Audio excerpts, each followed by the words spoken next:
ರಚ ಮೊನ್ನೆ ಅವನು ನಿನ್ನ ಫ್ರೆಂಡ್ ಒಬ್ಬ ತಲೆದಿರುಗಿ ಬಿದ್ದಲ್ಲ, ಅದೆಂತ ಕತೆ ಎಂತ? ಅದೊಂದು ದೊಡ್ಡ ಕತೆ ಮಾರೆ. ಎಂತ? ವಿಷಯ ಎಂತ ಗೊತ್ತುಂಟಾ? ಹಾ.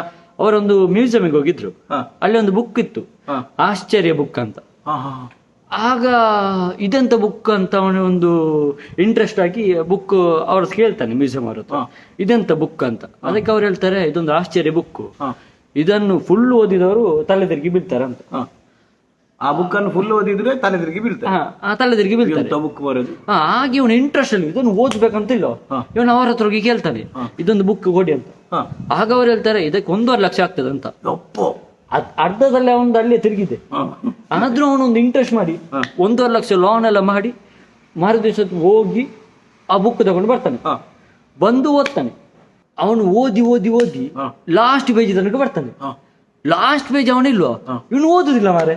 ಹೆದರಿಕೆಲ್ಲ ತಲೆದಿರುಗಿ ಬಿದ್ರೆ? ತಲೆದಿರುಗಿ ಬೀಳ್ತದೆ ಹೆದರಿಕೆ. ಹಾ. ಲಾಸ್ಟ್ ಒಂದು ವಾರ ಬುಕ್ ಅಲ್ಲೇ ಇಟ್ಟು ಒಂದು ದಿವಸ ಧೈರ್ಯ ಮಾಡಿ ಲಾಸ್ಟ್ ಪೇಜ್ ಓದ್ತಾನೆ ಮಾರೆ. ಅಲ್ಲ, ಓದಿದ ತಕ್ಷಣ ಅವನು ತಲೆ ತಿರುಗಿ ಬೀಳುದಲ್ಲ, ಓದಿದ ತಕ್ಷಣ ತಲೆದಿರುಗಿ ಬಿದ್ದೆ. ಮತ್ತೆ ಬಿತ್ತಾನೆ. ಅಲ್ಲ ಮಾರೆ, ಹ್ಮ್. ಅಂತ ಲಾಸ್ಟ್ ಪೇಜ್ ಅಲ್ಲಿ ಏನಂತ ಬರ್ದಿತ್ತ? ಅದರಲ್ಲಿ MRP 150 ಅಂತ ಬರ್ದಿತ್ತು. 1.5 ಲಕ್ಷ loan ಬಂತು.